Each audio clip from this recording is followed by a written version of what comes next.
Assalamualaikum warahmatullahi wabarakatuh. Jumpa lagi dengan saya, Wong Desa Banyuwangi. Tapi kali ini saya tidak ada di Banyuwangi, tapi saya ada di Singapura. Nah, itu dia penampakannya dari sini. Kebetulan saya sedang ada di hotel. Jadi ini adalah hotel karantina untuk bagi calon TKI yang mau bekerja di Singapura. Jadi sekarang ini di musim pandemi, para TKI itu tidak langsung ke rumah majikan atau ke rumah agent, tapi harus 14 hari menunggu di hotel untuk karantina dan tidak boleh keluar-keluar tanpa disuruh sama pihak hotelnya. Dan di channel YouTube ini saya mau menceritakan berbagi pengalaman gimana sih rasanya di karantina di hotel itu selama 14 hari, nggak boleh keluar, nggak boleh kemana-mana, cuma punya kegiatan selama hampir setengah bulan itu di dalam kamar. Jadi pasti semua orang akan bilang pasti bosen, pasti mau ngapain, nggak ada kegiatan. Ya itu memang harus resiko, harus kita jadi sebenarnya itu juga ada baiknya juga untuk kita calon TKI dan juga untuk masyarakat di Singapura sendiri. Jadi kalau memang kita punya penyakit bawa dari Indonesia, kita juga nggak perlu lari orang masyarakat di sini kan. Nanti ya intinya saling menjaga lah ya. Dan bagi calon TKI yang ingin tahu gimana sih rasanya, gimana sih di karantina itu, enak apa enggak, menakutkan apa enggak, nanti saya akan memberikan apa ya, solusi, memberikan pengalaman saya, dan ternyata nggak seburuk dan nggak seseram yang dibayang-bayangkan itu. Dan saya akan memberikan bukan gambaran ya, maksudnya saya akan memperlihatkan kamar saya di Singapura yang saya akan tempati selama 14 hari. Nah, dan ini adalah kamar saya. Ini saya bisa melihat dari sini pemandangan di sana. Kebetulan saya itu tinggal di lantai 8. Nah, tirainya aku buka karena memang cahaya supaya bisa masuk. Nah, itu makan pagi ya, sarapan. Terus ini adalah lemari pakaian ya. Nah, seperti itu penampakannya. Maaf karena berantakan banget. Nah, aku cuma bawa baju sedikit karena aku cuma bawa ransel, nggak bawa koper. Jadi bawa bajunya sedikit aja, yang penting-penting aja. Nah, ini adalah tempat berangkas. Jadi aku buat untuk menyimpan seperti paspor, permit, ya dokumen-dokumen lah. Nah, aku tutup. Dan itu adalah ada TV. Jadi kalau wifi di sini free ya, nggak perlu beli, nggak perlu bayar. Ini adalah untuk memasak air. Dan ini teleponnya. Setiap pagi kita dicek. Jadi setiap pagi kita dicek di telepon apa di dalam kamar. Harus tidur, harus istirahat, nggak boleh keluar kamar, nggak boleh kemana-mana, pokoknya tanpa panggilan dari pihak hotel, tidak boleh keluar dan meninggalkan kamar. Nah, itu kursi yang biasa aku pakai supaya bisa melihat pemandangan di luar. Di sini ada meja kecil, ini untuk lampu. Nah, kan lampunya di situ. Dan ini tempat tidur aku. Oh ya, kebetulan aku tinggal satu kamar satu orang. Jadi nggak mesti ya. Ini biasanya satu kamar juga ada yang 2 orang juga. Tapi kalau 2 orang lebih baik. Tapi kalau yang satu kamar 2 orang itu lebih baik juga tetap jaga jarak, karena kita nggak tahu kan kondisi masing-masing, nggak tahu. Jadi jangan terlalu dekat walaupun satu PT ya, atau walaupun terkadang juga ada yang hotel yang satu kamar itu 2 orang. ada juga, tapi kalau di hotel ini kebetulan satu kamar satu orang untuk mengantisipasi supaya tidak ada yang nanti ada yang sakit, nanti tidak menular lah. Lanjut, ini di meja. Di meja ini kamu bisa meletakkan apa aja. Aku biasanya cuma nggak ada. Dan kita satu kamar itu ada satu kulkas. Nah, ini makanan. Jadi ini itu makanan yang dikasih dari sini ya. Setiap diberi makanan itu 3 kali sehari. Jangan khawatir. Ini jus, karena di Singapura itu buah, jus, puding, yogurt, makanan. Kalau nasi nggak setiap hari dikasih nasi. Jadi untuk pecinta nasi juga harus sedikit bersabar lah, karena makanan pokok di sini bukan nasi, kalau beda sama di Indonesia ya. Dan ini kita lanjut di meja. Nah, ini kartu. Ini biasanya selalu dapat dari agent masing-masing ya, kartu Singapura loh ya. Ini buat catatan aku. Ini ini dari hotel kalau ini. Dan jangan lupa kalau pergi, masker nggak boleh ketinggalan, kemana-mana harus bawa masker. Dan juga termometer yang mau berangkat ini juga jangan sampai lupa beli termometer ya, walaupun harganya juga murah, sebenarnya beli aja yang murah. Dan hand sanitizer, ini tisu basah sama masker juga. 3 barang ini aku ambil dari pesawat jadi aku bawa. Nah, dan ini adalah penampakannya. Aku pakai jaket di dalam kamar karena ini sangat-sangat dingin banget. Oke, kita lanjut di kamar mandi. Oh ya, ini kartunya, kunci, ini pengaturan suhu. Ini nggak bisa dimatikan karena cuma untuk untuk mengatur suhu aja, tapi tetap dingin kalau yang nggak terbiasa. Ini adalah toilet aku, maaf ya karena berantakan. Jadi aku tadi habis cuci celana, tapi aku nah itu dia. Nah ini, dan ini nggak usah khawatir, ini air hangat. Jadi kalau untuk yang takut dingin nggak perlu khawatir. Ini handuknya aku aku taruh sini. Nah itu dia, ini tempat mandinya, jadi harus jaga kebersihan banget. Habis mandi itu harus dilap, jadi jangan sampai lantainya itu ada airnya ya, nanti dilap. Dan semuanya air hangat, jadi nggak usah khawatir, semuanya air hangat. Untuk pecinta air hangat, hai. Dan mau cerita sedikit kenapa tadi aku cuci celana, tapi aku tetap aku taruh di toilet ya.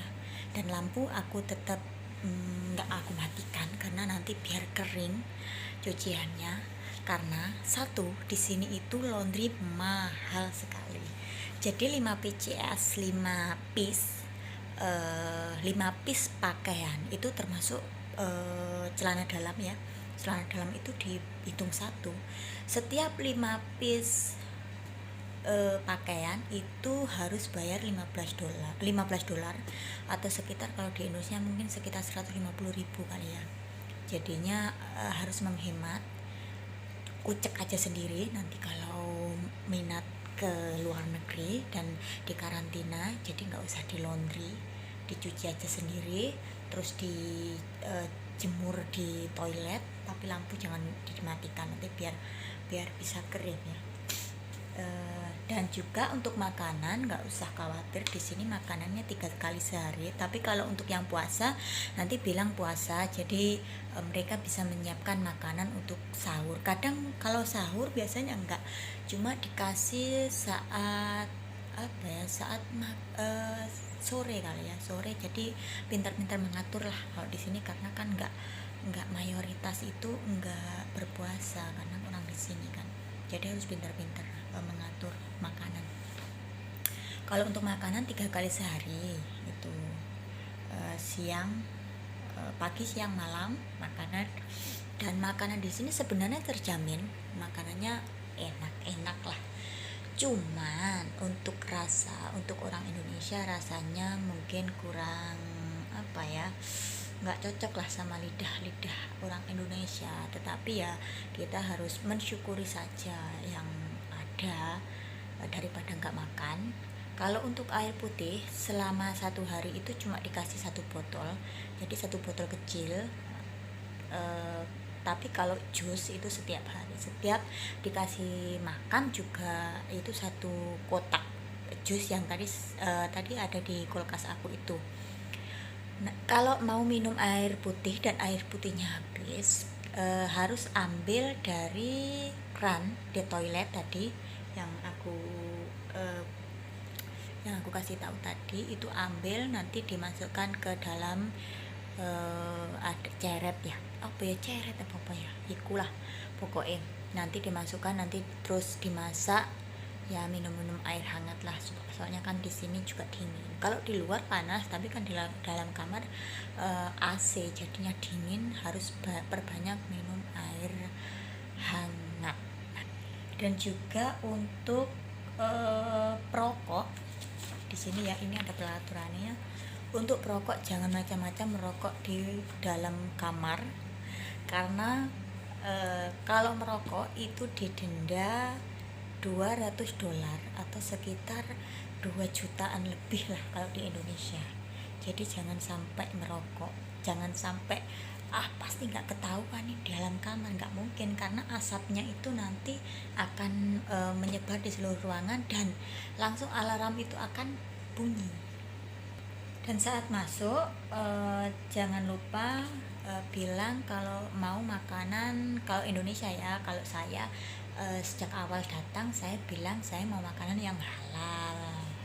Kalau untuk selimut, spray, sama sarung bantal, sama handuk itu nanti akan dicuci sama pihak hotel dan free, nggak usah khawatir. Jadi yang kalau untuk mengeluarkan uang itu cuma untuk pakaian kita sendiri. Kalau untuk alat-alat yang ada di hotel nggak perlu bayar. Dan juga nggak usah takut di sini sendirian, walaupun di sini aku di sini datang sendirian dari PT aku. Tapi kalau yang lainnya itu banyak banget, mereka ada yang satu PT itu ada yang 10 atau sampai 15 orang bareng. Tapi kalau aku sendiri, tapi ya nggak usah khawatir, kamu tetap dilayani kok, nggak usah khawatir, kamu akan dibiarkan di sini itu semuanya dipantau. Dan juga kamu kalau mau butuh apa-apa tinggal telepon, bisa telepon pihak hotel atau bisa telepon pihak agent, atau kamu mau beli apa nanti bilang sama memnya, sama agennya, pihak agen, nanti kamu dikasih.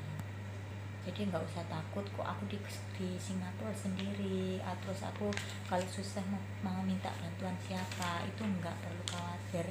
Nah, tiap hari juga agen memnya itu selalu telepon dan tanya bagaimana kabar kamu, bagaimana kondisinya, lagi ngapain gitu, pasti tanya kabar. Kalau kamu minta apa-apa juga kamu bisa minta sama memnya itu tadi, nanti dia yang beliin lah, nanti dia yang beliin atau dia yang menyediakan, nanti dikirim di pihak hotel dan pihak hotel kasih ke kamu. Dan itu tadi adalah sedikit cerita sharing tentang gimana sih rasanya di karantina itu. Ini selama 14 hari loh, paling juga nggak enak, paling juga gimana, bosen ya. Kalau bosen ya harus dinikmatin saja ya, seperti inilah. Kita kan juga harus saling menjaga ya kan. Biasanya untuk orang-orang gak seburuk, seseram, yang difikirkan orang, yang dibayangkan orang, pasti aku nanti gini, lah, terus aku nanti kalau susah gimana, nanti kalau aku di sana gini gimana, nanti semuanya sudah ada yang ngatur. Itu dari dari pesawatnya datang itu sudah ada yang nyambut. Nggak perlu naik taksi, nggak perlu kamu nunggu jemputan, itu sudah ada yang ngatur semuanya. Jadi kamu tinggal datang dari pesawat, turun, lalu nanti diarahkan arahnya, nanti terus langsung itu sudah bus itu sudah menunggu kamu di sana, dan nanti langsung bus itu langsung diarahkan ke hotel masing-masing yang dituju. Kalau untuk hotel, ini tempat aku ya, termasuk bagus lah hotelnya. Satu orang satu kan, ada yang satu ruangan, satu kamar itu 2 orang juga ada, tapi juga harus tetap jaga jarak ya. Kadang kan bisa satu PT, kadang juga enggak satu PT, tapi juga harus tetap jaga jarak. Karena ya bukannya apa, karena kan sekarang banyak penyakit, di musim seperti ini harus jaga sendiri lah ya. Kita harus pintar-pintar menjaga diri kita sendiri dari penyakit lah ya. Dan juga untuk calon TKI yang mau ke Singapura, di sini enak kok semuanya, nggak ya, nanti tinggal nantinya aja. Kalau udah ke rumah majikan juga, kita juga sekarang ibaratnya kita itu di karantina selama 14 hari, kita jadi ratu ya. Nanti kalau selama 2 tahun kontrak, kita juga jadi babu. Dan itu tadi sedikit cerita aku tentang bagaimana sih di karantina itu di Singapura, enak apa enggak ya, seperti inilah. Yang penting nomor satunya adalah harus tetap bersyukur ya, tetap bersyukur, dinikmati aja, dilalui aja, juga nggak akan begini selamanya kok. Nanti kalau udah di luar juga nggak seperti ini semua. Yang penting kan kita dari Indonesia juga harus jaga diri, harus jaga kondisi juga, jangan sampai sakit di sini gitu loh. Dan itu tadi sedikit sharing aku, cerita aku tentang gimana sih rasanya di karantina di Singapura di hotel. Bagi yang suka dengan channel YouTube aku, jangan lupa subscribe, like, share, dan komen. Semoga bermanfaat, semoga bisa membantu untuk bagi calon-calon TKI yang mau ke Singapura. Bagaimana sih prosesnya, bagaimana sih di sananya nanti, dan gak usah takut. Assalamualaikum warahmatullahi wabarakatuh. Sampai jumpa lagi di lain waktu.